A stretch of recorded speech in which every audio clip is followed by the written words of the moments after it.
Now what?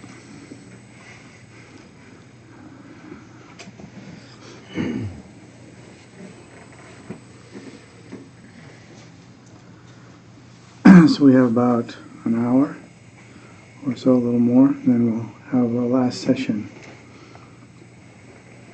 So what would you like to raise? Do you have questions or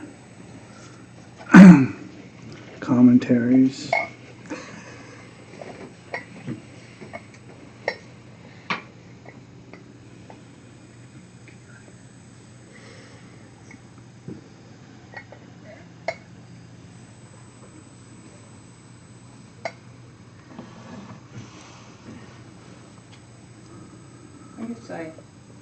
Jan, yeah. I'm not sure I'll just start speaking. Maybe I'll find my question in this. So I took it to heart, or tried to take it to heart, when you suggested that we examine, you go in to see the pot of gold in the room to see what's up. You have to open the door to see something. Yeah. So I took a look at my love of distraction and interest in serving myself more fully. I decided to really take a better look at it. And not hard to see, but I wanted to see more. It's not, can you hear me? Yes, I can. So I saw indeed that me, which is pretty much 99.9%, has no interest at all in working for all sentient beings. Right. It doesn't have that as its agenda. It's not. Yeah. It can't understand that at all. It really can't. And I never really looked at it that way. It's unable to look at it that way. It's not set up to look at it that way. And so, I keep trying to make myself look at things like it that way, and that it somehow doesn't work very well, to try and make a typewriter do something else besides type. Yeah.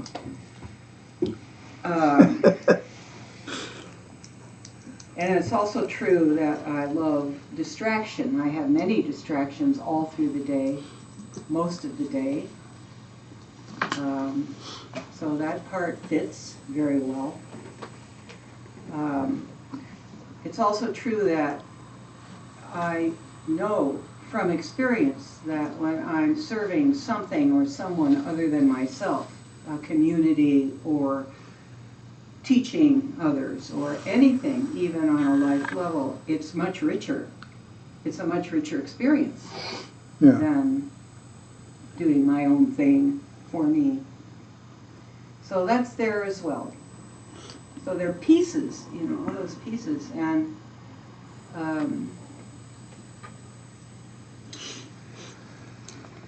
it's really hard to know. I was talking to somebody who has finished a 3-year retreat, an old friend of mine who's in the Nyingma tradition, has finished his 3-year retreat, and now she's living on the top of a mountaintop helping other retreatants, and she's followed that route. That's the route she's followed, and I'm very much in life, and I'm here in my life. Very different routes.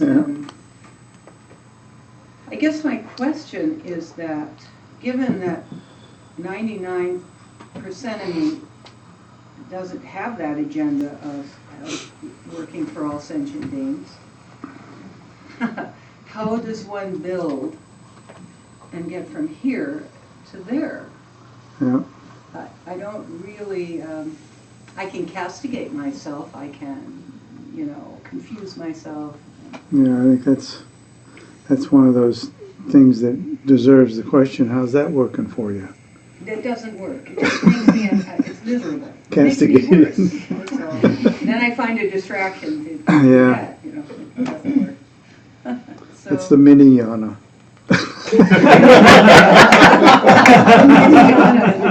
yeah, that's true. It is the Meniyana. The Meniyana. Oh, boy. You got it. Huh? Yeah. I was reminded to remind you to at least repeat the substance of a question. Oh, for thank the you. benefit of this room. Oh boy, that's going to be hard now. You're repeating the sentence. We have to limit questions to 12 words. Sorry. I knew I had to kind of move Yeah. on this one up. Well, I think if I think the summary of it's really obvious. Yeah, what's the summary? So you can remind me of what I missed. I think the summary is really, really clear. When we look closely, we see that our primary agenda is personal benefit, That's right. right? And yet the same question could be asked of that too. I'm having trouble really getting excited about benefiting all sentient beings. In this practice, mostly we're not really excited because we just can't relate to uncountable sentient beings, none of which really is what our experience is we have ever met or have any relationship to. Right. And now when you start talking about octopuses and spiders, then Ants. we're really out there. It's hard to include them in the agenda as a subset, let alone the agenda. So, I mean, if you're a scientist who studies those things, maybe it's different. Yeah. And actually, that's not irrelevant, I think. What is relevant is when we say, I look really close and I see that it's not my agenda. But there's two things that come to mind. One is, how did you get your current agenda? Where'd that come from? Did you dream it up and say, well, I'm gonna change my current agenda and I'm gonna be just looking after number one? Did you ever do that? My guess is not. Never did that. And if we look at kids, certainly it'd be hard to find somebody under 15 who would say, yeah, I looked and decided that I was really interested in just myself. It's already so patently obvious. If there's any question to ask. We got our agenda by dint of habit. Comes from, it's kind of like, an extension of the fundamental principle of karma. What you do is what comes back, it's like there's an interconnectedness thing there. And so we look after ourselves because that's our habit. And there are many more habits connected with that. Like, for example, that's my habit because it's my experience that's where I get the most benefit. But of course, on the surface, that sounds, well, obviously that's true. But if we ever look at it, you might ask the question like, well, what other options have you tried that might not add up to the same thing? Well, they all add up to, I'm looking after myself. So we don't really have the kind of personal data experience that would lead us to feel like this is a great thing to turn my efforts in the direction of wishing to benefit others. Not just mouthing the words, but actually making the wish and really kind of trying to make it come out of your chest. Right. It's really not easy to do. Yeah. So I think somebody like a great yogin or a great practitioner might laugh at the question and say, well, of course, you're looking after yourself because that's what you've learned to say to yourself. This is how I get my benefit. I don't get it the other way. But we've never tried the other way, so we don't actually know.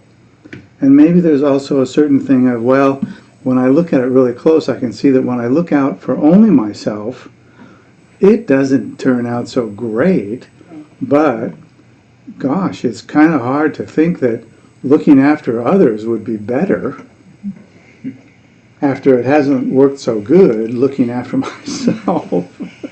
So it is, I think this is where Trungpa Rinpoche comes in, and he says, if you have a close connection with a great teacher, and the great teacher says, you follow the aspiration bodhicitta, the aspiration to awaken in order to benefit all sentient beings, you really put everything there, and you just feel totally inspired by that, because that teacher looks like that's how they live their life, and they also look happy. So I'm going to try that. And he says, that's a great way to get it. And of the two ways, it's not the best. The best is you discover that on your own. That's the way in which it's stable. When you discover it on your own, it's stable. If you get it from a great teacher and you really, that person, you really see them as great and they really, you have a great connection with them, that's great. But it still will not be as stable as when you discover it on your own. So I think it requires us to have a sense that I don't actually know what my own benefit is. I've been doing this for a very long time, and I have X. And I don't actually know what the possibilities are beyond that. It's not going to come by looking at parallel columns on a sheet that give you the pros and cons of all these things. And so I think a lot of it comes from people who you would think know. Like His Holiness the Dalai Lama, the 16th Karmapa, the 17th Karmapa, Dilgo Khyentse Rinpoche, and Boka Rinpoche, and on and on. I mean, we got a lot of people who say, no, this is it. That's how you do it. And what we find is that it's just, that does not make it that much easier in the long run. Right. In the short run, we can all like go to India and be really inspired and go home and really work on it for a day, a week, a month or two or something, and then finally we find that the old habit has really kind of risen to the surface again, and we don't know what to do. But I think if you went back to the teacher you got the instruction from, they'd say, well, you did pretty good for a month. You know, do that for a decade and then come back and say something, or do it for a year. Like, you're going to have to do more, because we have to train ourselves out of the place where we are. We trained ourselves already, we just didn't notice that we were training. We didn't call it that. But anything that we do repetitively is training. Yeah, whatever you want to call it, it's what it is. So I think really, you know, I think one of my best experiences with this was on Long Retreat, when I also felt like I'm really having a hard time relating with this. I get that it's good. The good citizen approach, you know, I get that it's really good. The world would be a vastly better place if everybody just did this. But they don't. And because of that, if most of the people did it, I'm not sure that there wouldn't be more wars anyway. It's like, it's really hard to say. So I decided on retreat that the thing that was really inspiring to me was not the goodness, which I pretty much had never been really inspired by. You know, like some people are good and some people aren't particularly, but just goodness, just being good for good, never got me going somehow. I think that the trick here is that one's personal benefit actually comes by focus away from myself. That's actually where it comes from. But since our entire culture, like almost the entire world, is focused on the exact opposite, it's very hard to rise up against that. But you don't have to tell anybody. You can do it totally in secret. And that's what got me going on retreat. I don't have to tell anybody. And then there's that line in the 7-point mind training that says, you practice 7-point mind training. I can't remember the exact words. It's like the meaning of it is change inwardly but outwardly be the same. It doesn't really mean completely outwardly be the same. Like there will be change on the outside. But that's not why you're doing it. That's not where you're going with it. And so you change inwardly, but outwardly appear the same. That really inspired me. The idea of changing inwardly, but secretly. It was the secret piece that I liked. Yeah, there's something about that. Yeah, I like that. I got a lot of mileage out of that. Yeah. That really went a long ways. How we doing? Well, yeah, I have had tastes of that. Sometimes you get little whiffs of,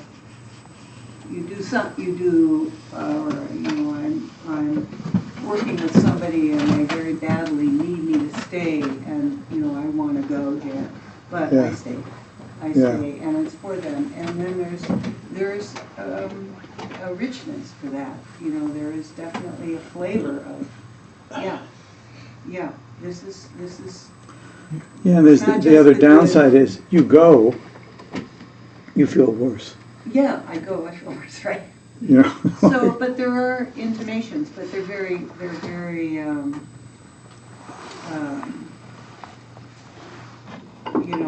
on the level what we're talking about, there may be one little notch, half a notch up at certain times, and then it's gone, that kind of thing. But What are you talking about now? oh, having a sense of life is much richer when I'm doing something for somebody else. That feeling of, You have to you gotta let go of that. oh, okay. I mean, you can hang on to it, but you just get what you already got. I think the richness in the practice is, first of all, you'll note, in Trungpa Rinpoche's instruction, it doesn't say only just practice compassion. There's the compassion, there's the statement that the compassion is the underpinnings of the path in the Mahayana. It really is the underpinnings. It's not the only thing, but the things that are beyond it wouldn't exist if it weren't for the compassion, which is what it really means.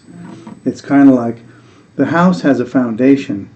Well, that doesn't mean that it's a great place to live. It just means there's a foundation, and that there could be a structure, and there could be all sorts of things there. So you could say the single most important thing is that foundation, because if it wasn't there, then the rest wouldn't be there. Yeah. I think that's what's going on here. The compassion is like the foundation of it. And then he gives the instruction, like, so now you got to ask the question, how do I do that? How do you practice compassion? And maybe he asks that question because he's maybe thinking and assuming that actually most people will have that question, like, and why would I do it? What do I get for that? And it's not a tricky thing. You can ask that question and you can get the answer of, you just need to do that and see what happens. Kind of like when you go to the soda fountain with your mother or father and they introduce you to something new to eat that you really like. But you took it because they said, oh, you're really going to like this. So in the same way, I think the compassion thing, it's where the relationship with the guru comes in really well, is that they say, you need to just do this and discover it. And then the answer to why would I do other things becomes clear. When the focus comes off of ourselves, things happen that otherwise couldn't have happened. So we could reframe the whole thing in a way that says something like, the problem here isn't really that you can't relate to the compassion and all of that. The problem here is that you can't step off of the thing of, I have to look after myself all the time. That platform. So if you could trick yourself into not doing that, you could make a discovery. We all admire compassion. We all have compassion from time to time, whether we practice it or not. You know? And in those moments, we could notice, if we could look, we could notice maybe the joy that I'm feeling now is based upon what I'm not doing as opposed to what I am doing. And therefore, if I did more of that other thing, maybe there'd be even more of that joy. That's where it comes So down to that, really. That's where It comes down to, once again, the addiction of distraction, which is also the addiction of putting personal perceived benefit. So we have to be careful. This is tricky, right? I only look after my own benefit could be interpreted by someone who actually knew as, oh, you never look after your own benefit. Because the way you look after your own benefit is by looking after the benefit of others. But the person who says, no, I can't, I'm not really, I don't have enough really to look after somebody else, they actually haven't looked. So that would be a fair comment to make to somebody, right? Mm-hmm. You actually think that you don't have anything left. The problem is you've used up everything that doesn't work, and now you don't know what to do. So, yeah. I think that line of reasoning makes sense. Yeah. We have the instructions. The only thing is, like, try it, see what happens. But an hour, a day, or a week, a month maybe Oh, isn't sure. Yeah. quite enough. Yeah. Thank you. It isn't quite enough to stabilize it.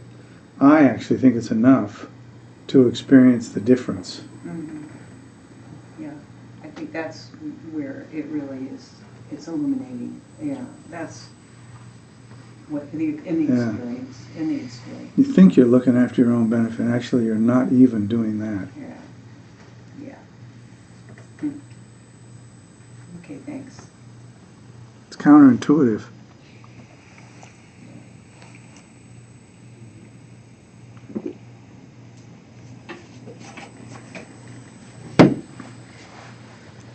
Okay. Yes.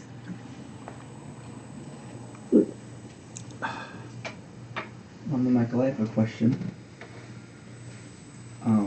You use the analogy of still water reflecting moon, Oh yeah. and I was thinking about the practice of calm abiding versus the practice of insight, Yeah. and how are they actually separate practices? And can you say that you're moving from calm abiding to insight practice? Can you say that you're moving from one practice to another, or is it just an organic experience? Yeah. Yeah, I mean, you can. It really depends. It really depends on you. It's not really about the practice. So sometimes there's a skillful means in dividing practices into pieces, so that there's less confusion. You know what to do. You know what to watch for. You know what antidote to apply to problems that arise during the meditation. And if we make it too big too soon, then that becomes difficult. We don't know what to do when we get lost in it.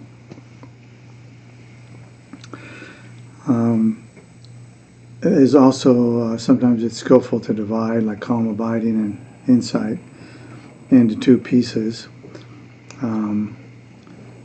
so that we can understand why it is that we're not getting the insight. The mind is busy, you don't get any insight, which is the analogy of the still water and the moon. Our minds, generally speaking, are really busy. On the other hand, we're all smart, we're all educated, so we all know that insight is the higher practice. Isn't that what you really want to do? Kind of my question, that tendency, So- that tendency to want to do the next thing, Yeah, to, progress, to Yeah. achieve, to grasp. but I think that actually, if you didn't have that proclivity, there'd be something wrong. You know? On the other hand, in retrospect, 20 years from now, you might look back and say, the quicker path would have been focus on the calm abiding for significantly longer, and then gradually move into the insight practices. But of course, now you're looking in hindsight, so it's 20/20 vision. But so many of us have fallen into that trap. I'm smart. I can. My mind can settle a little bit. I can do some insight practice, and you can have a little insight from relatively small periods of stability. I mean, you can probably get a little bit of insight in 10 seconds. But in the process, if what you do is substantiate and kind of hold up the distraction, then you may have just set the limit. So then it becomes frustrating, and gradually you give it up. And the worst thing that can happen is you just totally give it up. Like, I tried it, it didn't work.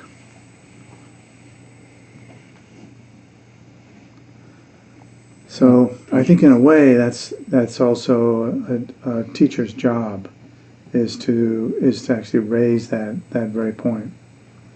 So that when you say I've tried and it doesn't work, somebody can say, well, actually we need to like kind of look at this a little more and tease the pieces apart, and we'll probably see something there that maybe you couldn't do on your own. But I think when we read, you need to stabilize your ability to rest the mind without being distracted. You're actually really talking about a fairly big chunk there. Like, is your mind stable for 10 seconds, 30 seconds, 5 minutes, a day? Like, where does it land in there? And even if it's a day, the truth is that probably sets a certain kind of limit that most of us would say, I have no idea what that limit might be. But I'll bet there's a limit. I don't know what it is either, but I'll bet there's a limit set by even a day's stability. It's just that we would be so happy to get that, we wouldn't pay any attention to that. But things happen in odd ways when the mind can rest without distraction, and things happen that otherwise just can't happen.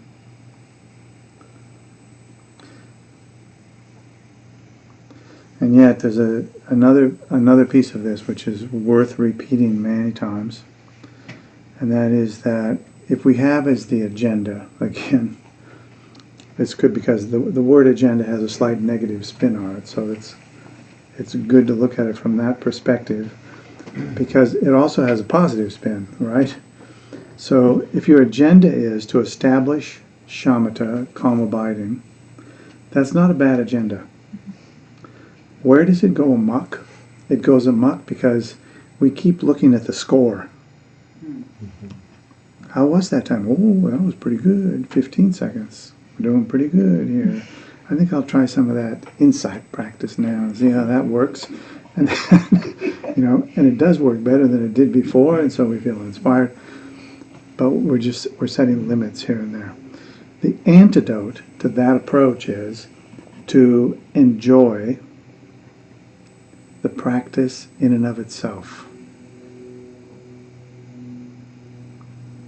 It's like if you like to surf and you go to the ocean, you surf, and you come back, somebody could say, why do you do that? Well, I don't know, because it's fun. Nothing else? You don't want to like accomplish enlightenment or something? No, surfing's good. It's like, so if you could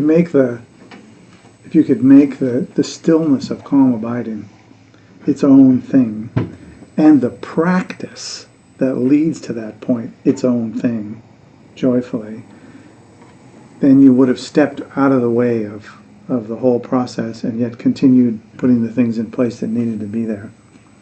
So we often get in our own way with this. Thank you. That's helpful. Going to report back. You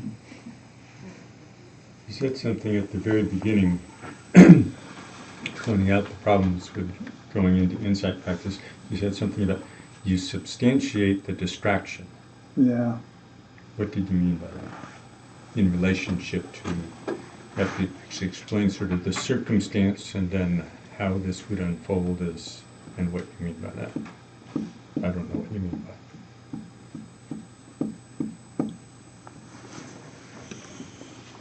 I can't remember precisely what I meant, I think I can but it makes sense to me. look into that. Well, the what's the word? Ambition. Ambition. Yeah. So the habit of ambition, substantiating that habit Oh, I see. by wanting to move on to the next practice, and that's a distraction. Yep. I think what... Does that work? Well, I mean, it obviously works for him for that, but it doesn't actually sound like, it doesn't sound like it fits what you were saying right at that point. So Yeah. I'm still trying to unravel what it was Can't that, remember exactly what it was. what you- I think what I meant to communicate was that certain kinds of things tend to stabilize.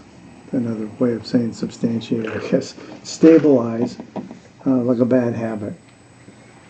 I mean, maybe a good habit too, but I think that's where I was going with it. I can't remember the terms that I used though. It was one of the very first things you said about Today? about the problem with going into insight. It's sort of like, and it doesn't work, and you stabilize the distraction. I remember very clearly the phrase, you stabilize the distraction. Or substantiate. Substantiate the distraction. Well, I know when I use the word substantiate, I usually mean in my own mind that it's concretized somehow, Yeah. right? You hadn't raised the point of the distraction yet, so then it was from insight doesn't work, and then you substantiate the distraction. So there's kind of a gap that I didn't see in there. I can't remember. I think what I'm thinking is that you didn't allow enough space for insight to actually just arise. You tried to establish it. Move too quickly. Do what? Move too quickly to that because it was the next thing to do.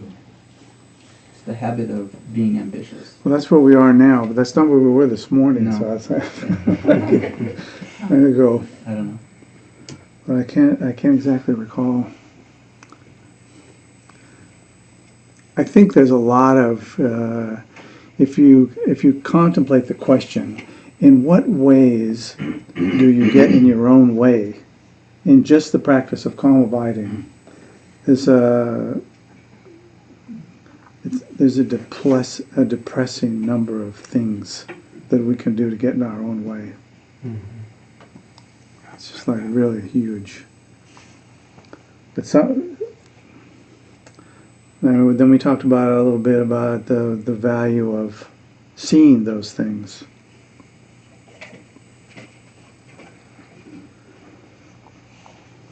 Because I think it really is true that the distraction itself is not really the problem. It is the way in which it's the things that we do that bring those things about, and then the things that we do to stabilize them. That I think we see over and over. The distraction is not actually the problem. Well, it could be. Even this morning, you were. That's pretty clear, I think, throughout most of the paths in the Mahayana and the Vajrayana. It's like it's not one thing.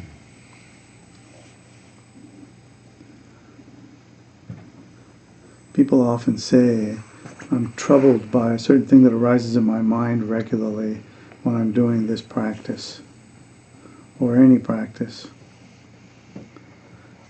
And at this point, it always seems to me like the problem here is not that thing.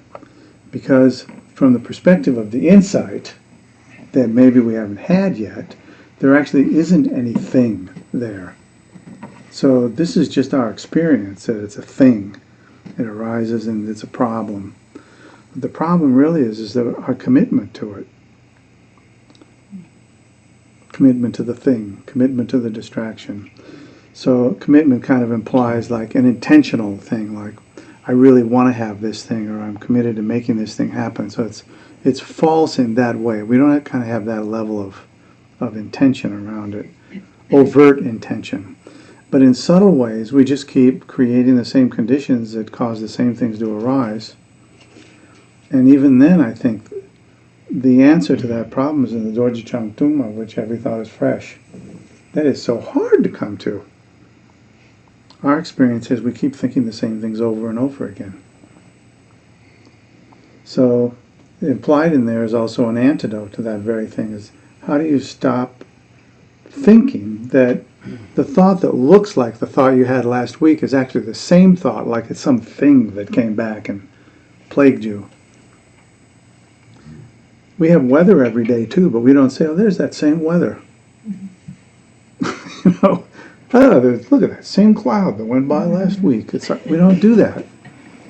We're not trapped on that, but we're trapped exactly in that way in other ways. I've been working on this anger now for 20 years and I still have it.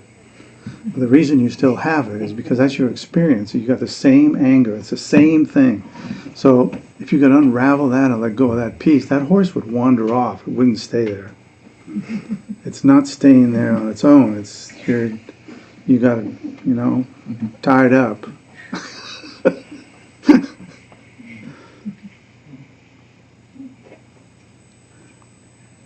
The nice thing about that is that we all know, if you look, it doesn't take deep analysis to come to the conclusion that every thought, feeling, and perception that arises is brand new. It's never happened before, and therefore it'll never happen again. That's not so hard conceptually to come to. Pretty easy. We could at least challenge ourselves. Like, why would I think that my experiences repeat themselves? Why would I think that?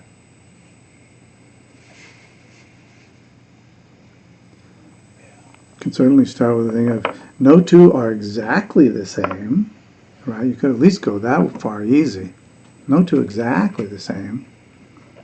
So, well, just how different are they? And also you could recognize how debilitating it is to think that it's the same thing over and over. Yep. It's like we said, Self-defeating. somebody was saying, or it has been said, that we are what we practice.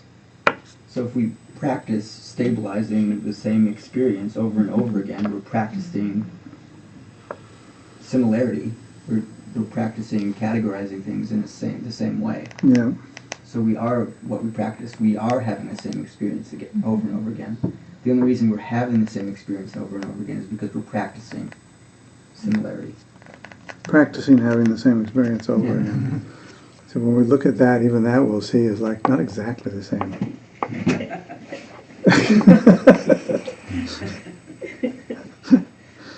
I mean, these are the experience of every thought and experience as fresh is actually a very advanced experience that doesn't come easily unless you're a beginner.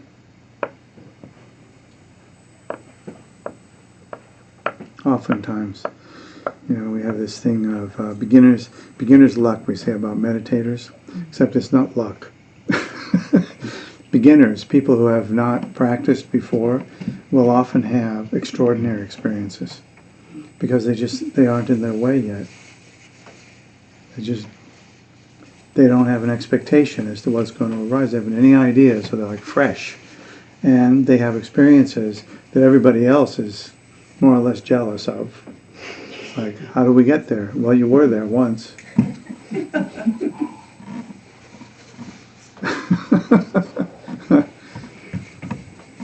So, I don't know. Are we just spinning around the same place, or is it useful? Savanch, yeah. I was not here this morning, Michael, Oh, so I may be going off topic. So,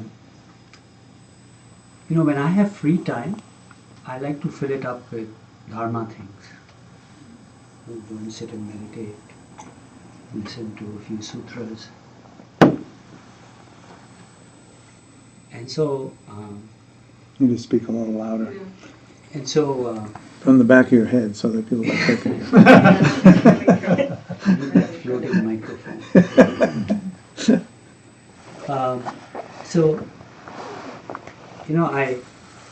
It's become like quite apparent to me that I have a problem just resting. And so it's interesting that, just by coincidence, a few weeks back, Eric was teaching and he said, Thich Nhat Hanh's, teaching on the present moment. And he said, he recited the poem where he says, I have arrived in the here and the now. And Who said that? Thich Nhat Hanh, Oh, he said it? yes. He has a whole teaching on it. And I had a very good sit that morning at KCC. But I found, when I went back home, I found that's a big problem for me. Just resting in the present moment brings up two things for me that are very challenging. One is restlessness, and the second is boredom. Yeah. I want to fill it up with, and I do normally fill it up with dharma. And I don't want to fill it up with dharma anymore. I just want to be at rest. Yeah. Hmm.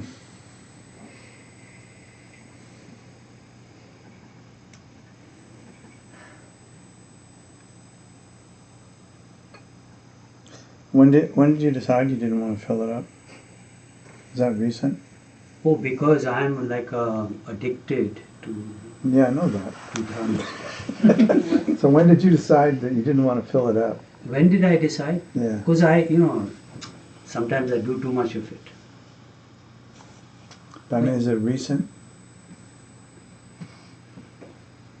I think over the years I've had spouts of this. Yeah. Did you have some idea how you would do that? If I don't fill it up with this, then I try to fill it up with something else. And whatever else it is, it's wholesome. It's not like what's taught over here, okay, bad and anger, and you go to a dharma center, they'll teach you these things. It's not like that. It's interesting things. Yeah. Yeah. And I find that, it's just, I cannot relax. And so I was watching Thich Nhat Hanh, and he tells his community, he says, let's go for a walk. Let's do a little bit of walking meditation. He says, we have all become hungry ghosts. And he was right on. I remember getting his, that teaching, I have it with me, almost 20 years ago. It's profound teaching. I can't do it today. It's really solving the problem of a hungry ghost. And I don't know what the hunger is, but there's a ghost out there.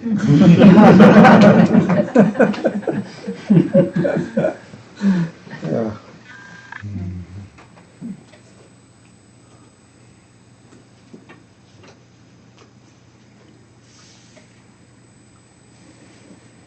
I think your response. So as I was listening to your response to Jan. Jan. Jan, I said, I just got to think less of myself, and I think that'll solve the problem. Think less of yourself, Well, less about the problem. less about it. Yeah. Yeah, or think less about dharma even, and maybe that'll solve the problem. And maybe think about somebody else. That'll solve the problem. But somehow or the other, I'll come back to this place.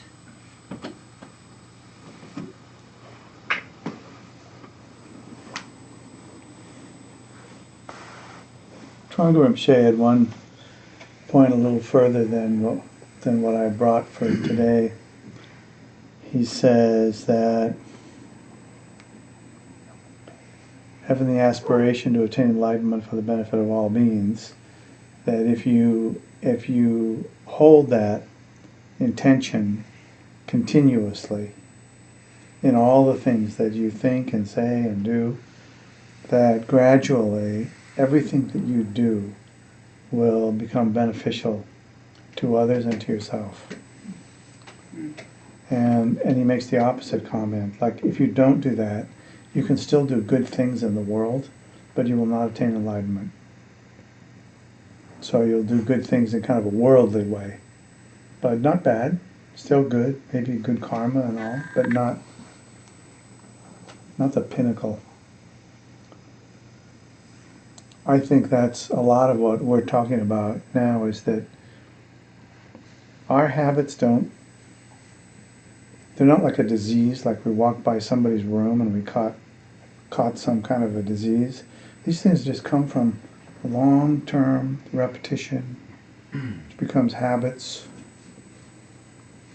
and we just keep feeding them. So it's the same as the habit of keeping myself busy, and even keeping myself busy with good things. We have lots of good habits that are not bad, they're not harmful, but they won't take you to significant spiritual levels.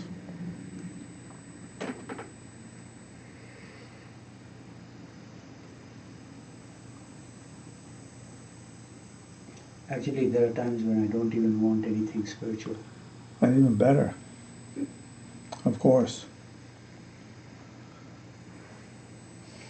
But you do things, and there's something that you get from it when you do things. If you didn't get anything from it, you wouldn't do it, I don't think. Or if every time that you did something you threw up, you'd probably stop. But, so there is a way that it's possible to navigate through these things, I think. Even really deep-seated habits.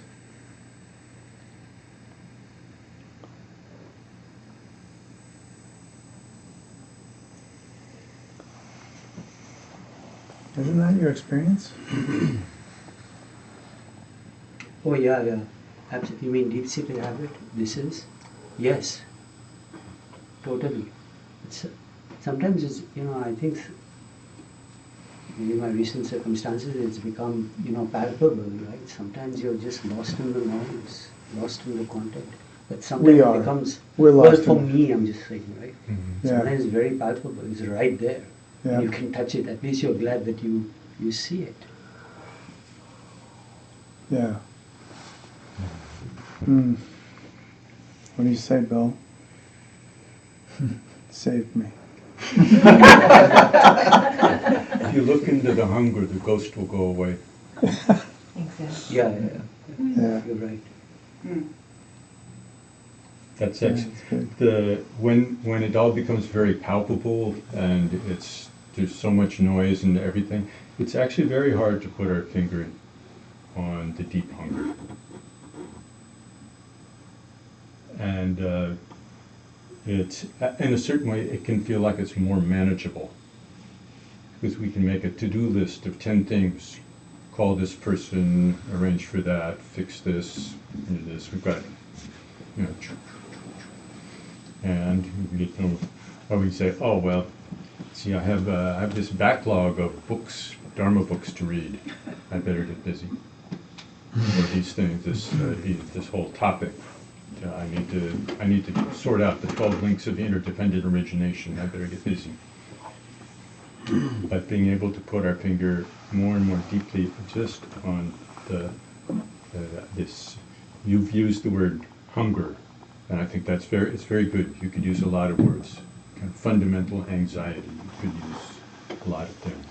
But being able to put our finger directly on that, and when it comes up without, where we're kind of at a loss for whether it's pizza or a Dharma book, or just like, you know, we have this hunger, but then we're trying to think, what kind of list, what kind of list should I grab for to start on? And being able to turn back into that experience itself and relax back into that experience itself. So that requires having been able to pay attention pretty carefully to experience. So this is the benefit of having at least some years of experience in calm abiding. So we've learned to pay attention without any particular reason for paying attention. And when we can just, it's really almost like we pay attention like this. It's more like, and it feels like the hunger is kind of behind here. Check that out. Check that out. Ooh, check that out. Check that out. Be able to actually turn back and look into it.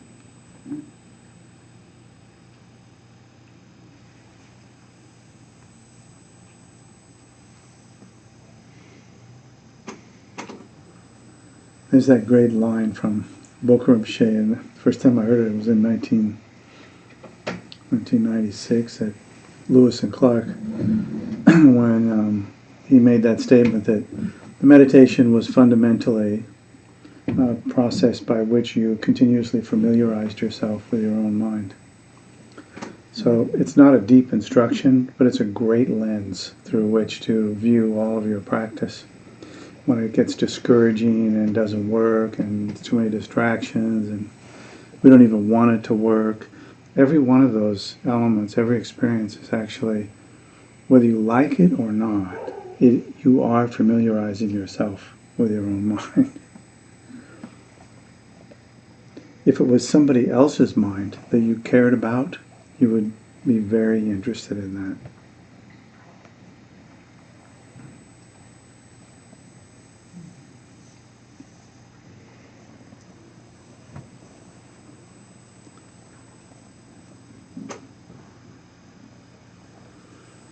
I find it continuously useful. If I feel bored, I feel like that's, boredom is an experience that I have sometimes.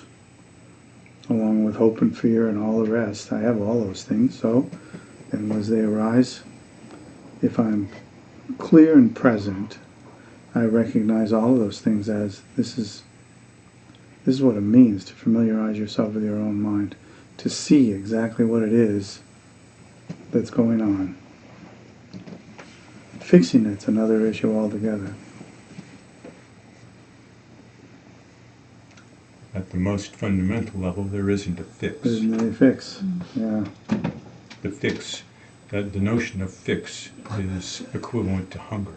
Yeah, you're back in the ghost. You've gone and bought another ghost to blame it on. Yeah. Who are you going to call? The ghost, not Ghostbusters. Drive all blame into the ghost.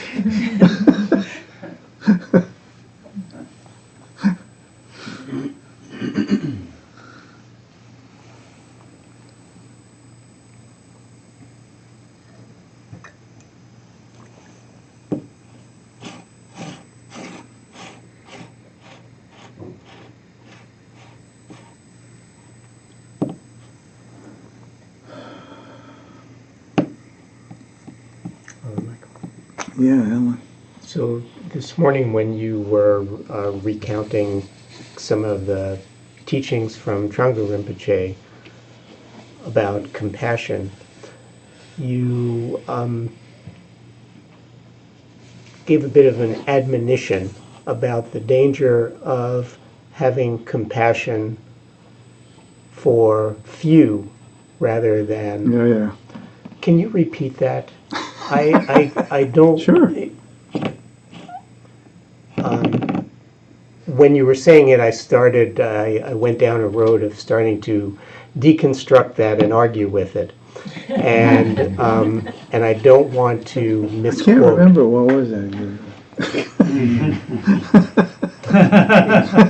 You summed it up pretty well in what you just said. It's like there is a problem when if you just cultivate compassion for a few.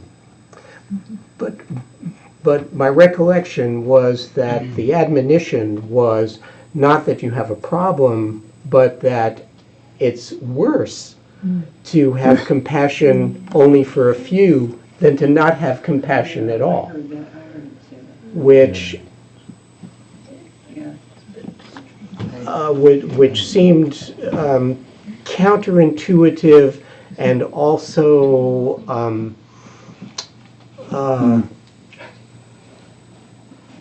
it also kind of discouraging to practice and aspiration, because none of us have complete equanimity in these feelings, you know, and so it's kind of like if you don't have complete equanimity and have compassion for all beings, you may as well not have any compassion at all.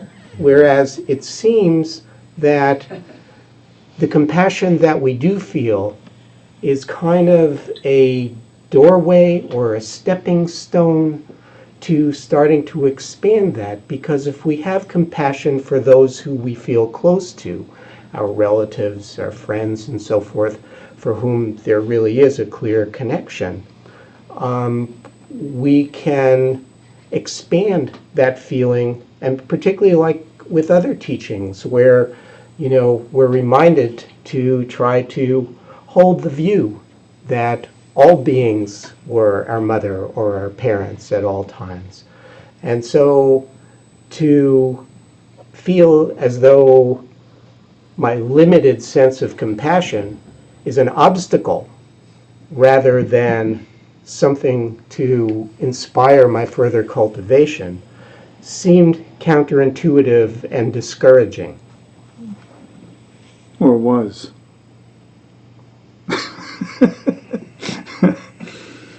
Well, there's a context for his comments, of course.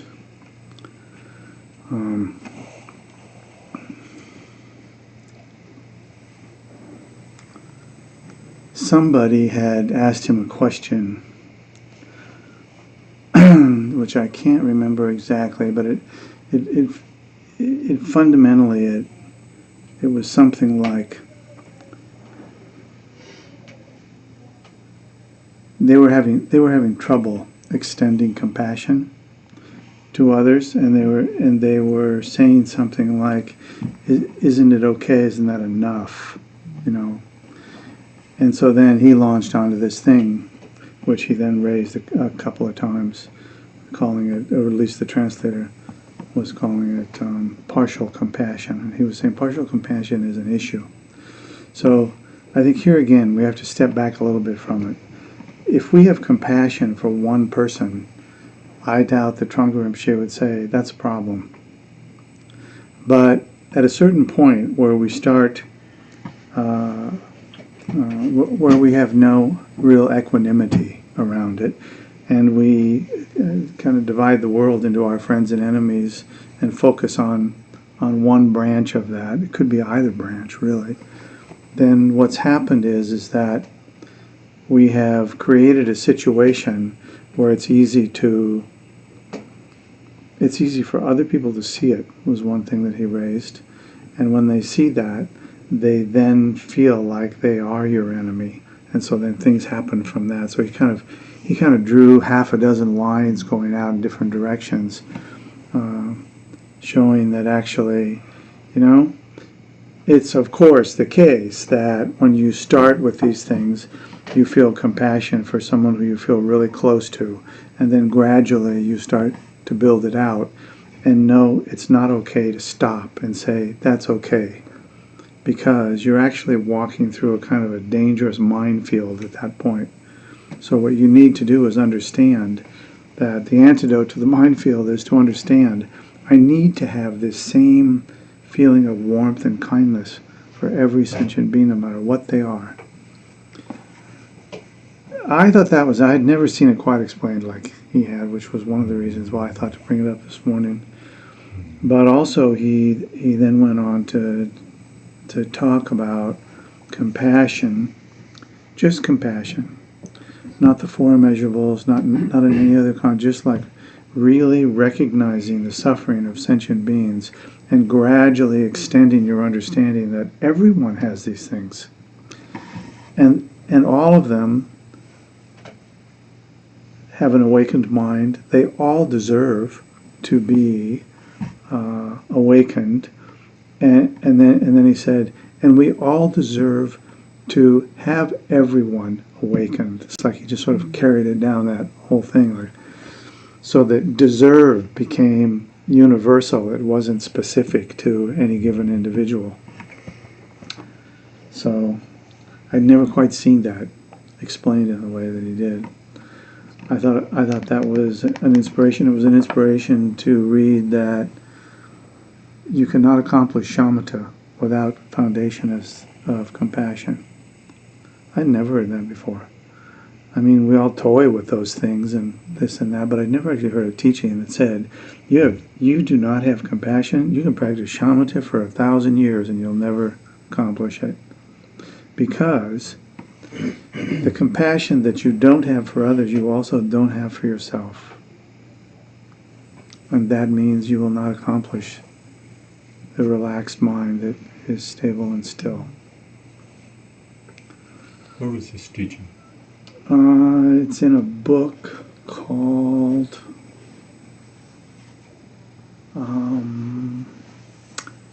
it's coming it's coming off the press, I can see it.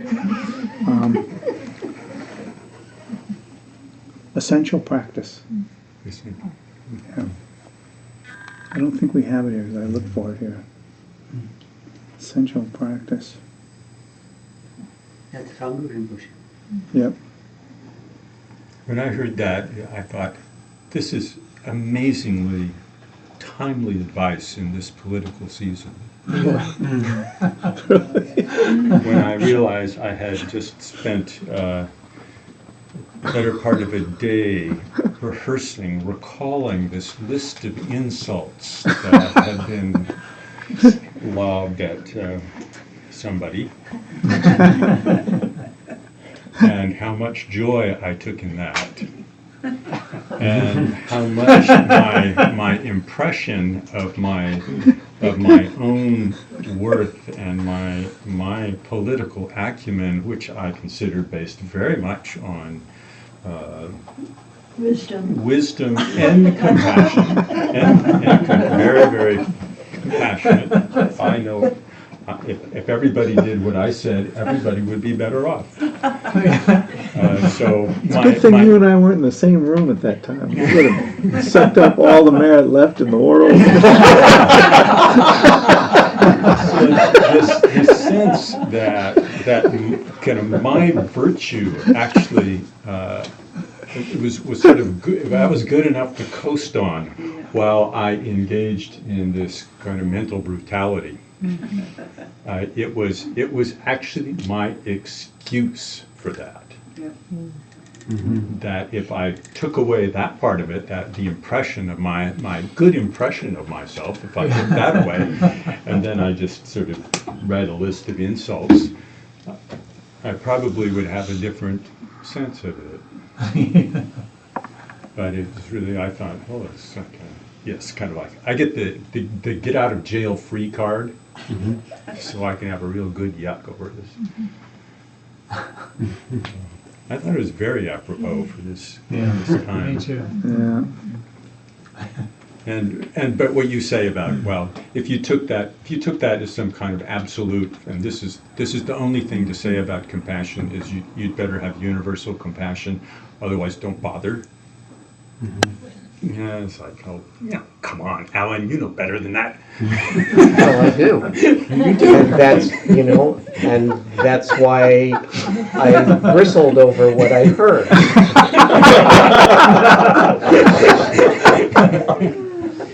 And, and I appreciate the clarification, because that's what I thought was really meant. You thought it was what I should say, right? I didn't want to say what I should say. I wanted to leave it a little bit ragged on the edges, so that Raw, somebody. so people had to handle Yeah, it. yeah. So you're saying, so this teaching on compassion trumped your political Momentarily. Momentarily.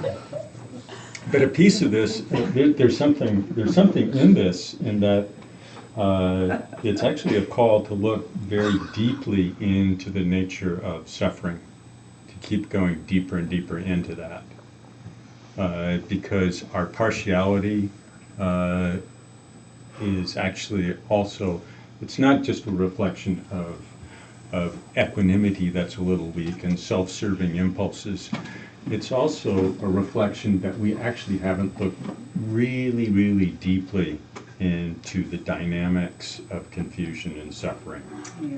Because the deeper we go into that, the more it becomes unescapably universal. The personal story that I experience is just one manifestation. I become more intimately involved in seeing into that, my own personal process of confusion and suffering.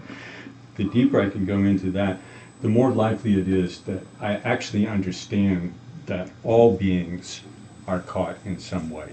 Right.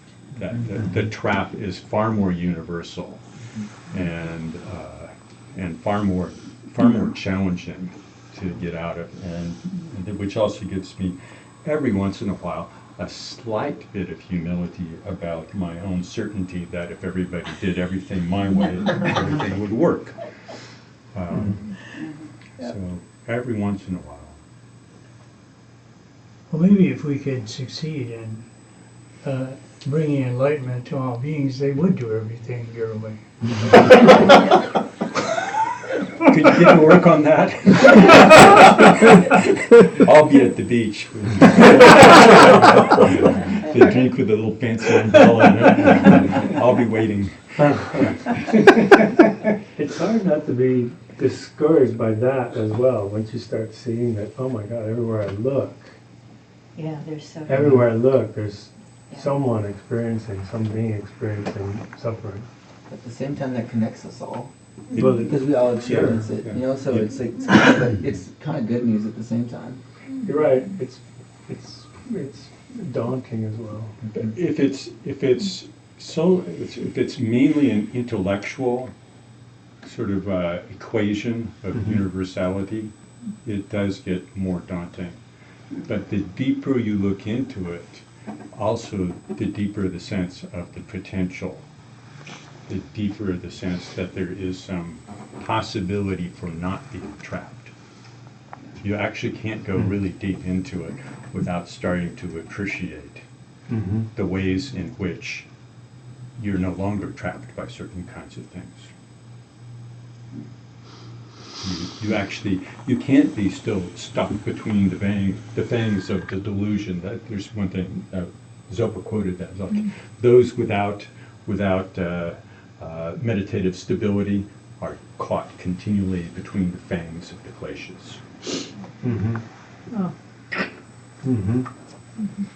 So when we actually begin to have enough stability that we can see, oh, actually, it's not necessary to be trapped in the way that I was.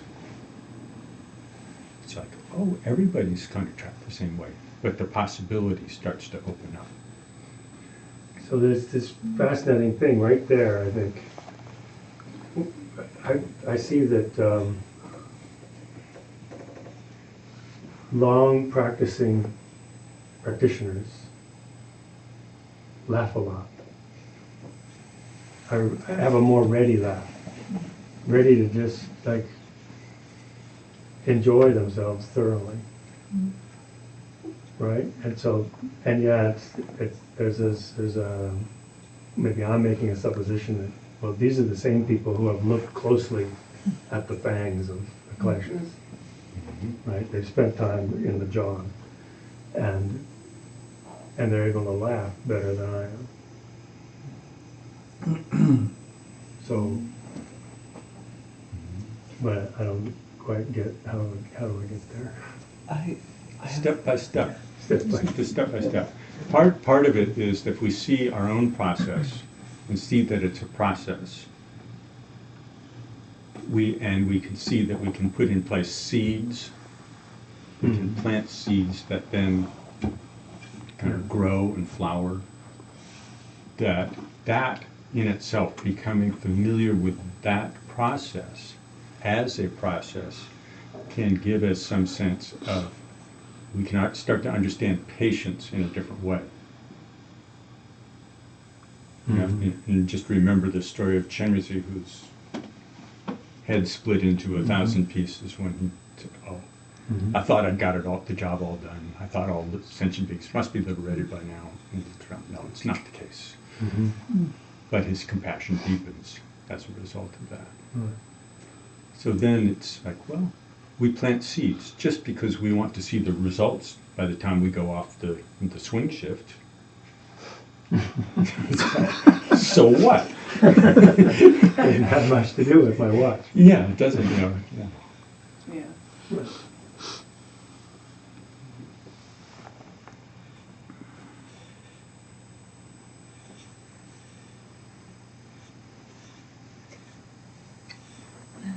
No, somebody said we are what we practice, and kind of what I took from this morning of thinking about having compassion for everyone, or, you know, it's like we could be practicing dualism if we only focus on the people that we love, rather than, if we're developing our compassion, develop compassion for everyone. That's just kind of what went through my head that made sense to me from what you said. I think there's actually a lot of wealth in that thing of the compassion being the underpinnings of these practices. There's a lot there, and dualism is definitely the antidote to dualism is kind of embedded in you start talking about compassion for all beings, no matter what they do or how they do it. That's definitely stepping out of that dualistic perspective. Whether or not it's a complete antidote to it, I'm not sure. But when you line up a whole bunch of practices and start to look at them carefully, that are actually arranged in a certain order, like do this and do this and do this, you start to get a sense of, if I did all those things just like that, that would make a big difference. It would, first of all, it would make a big difference in my understanding of things. But let's look at it from that perspective too. It's like, what we understand is what we communicate.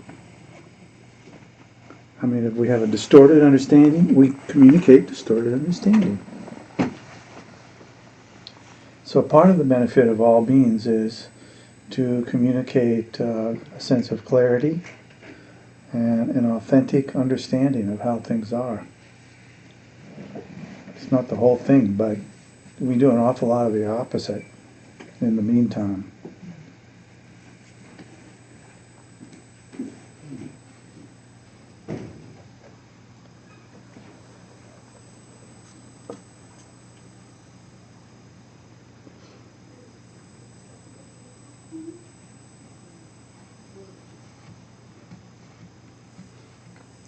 That book, by the way, I have to say, it's like, I don't like the translator that much. It's like my biggest irritation, and I definitely have big irritation around this. He uses the word knowledge for synonymously with wisdom, and that always bugs me, because knowledge and wisdom, it's like we have a certain idea what knowledge is. You know, he has a lot of knowledge about physics, a lot of knowledge about mathematics, a lot of knowledge about this culture and so on. But that's not what we think of as wisdom. So it feels slightly confusing, and the only reason I just raised that is because I just thought, well, now we brought up the name of the book, so maybe people would get it. And I think it's just worthy of noting that. An awful lot of that book would be better if the translator had used something other than consistently using knowledge and never, which is a common thing, never defining it. So basically you're left with the vernacular definition of it, which is, in an awful lot of cases in that book, I would say, just patently a mistake. It doesn't work. What book is this? Hmm? I know what. Essential Practice. Yeah. I can see the rationale, Yeah, but this too. this is certainly something where I think translators owe it to the audience to provide just a little bit of a commentary on kind Yeah. of their approach, Yeah. as opposed to just saying knowledge. I know that's better than wisdom, Yeah. or wisdom. I know that's better Yeah. than knowledge. Yeah, exactly. Both of which could Yeah. have vernacular problems. But I could see the notion of just the knowing, the aspect of knowledge, which is just unknowing. That's oh, I could see a rationale there. I have no idea if that's what Yeah. it was. But. Sounds like it is, yeah. Yeah, and I think it's used pretty much, almost every page has got that word on it. So just by dint of the number, some of them have to be on the money. And some of them have to not be on the money. And personally, I actually find it useful in reading books and thinking like, I think I know what Trungpa Rinpoche is getting at here. This word probably isn't quite right. I find it useful to just stop for a moment and ponder that and look at it. Mm-hmm. Because there probably isn't, if we're really looking at wisdom in the way that I'm thinking we're looking at wisdom, then there really isn't a word for it. So therefore anything is only like, you know, horseshoes and hand grenades, I think it is, isn't it? Each primordial knowing. Yeah. We were talking some about this in a similar vein yesterday. Talking about the paramitas and the word patience, Oh yeah. Yeah. which could have about 5 or 6 other Mm-hmm. equally, perhaps even more useful alternative renditions. All of which seem to have a hole in them someplace. It's a hard job.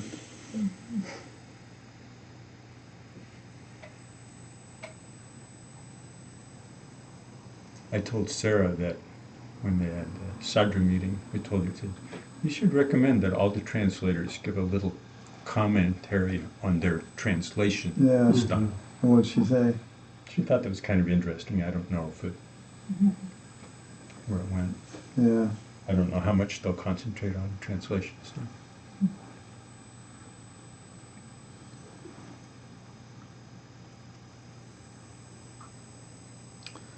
Well, it's 3:00.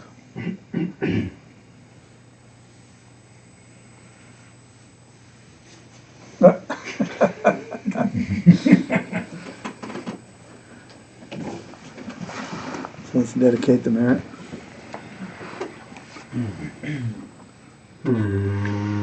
By this virtue man quickly realize Mahamudra and establish all beings without exception in this state.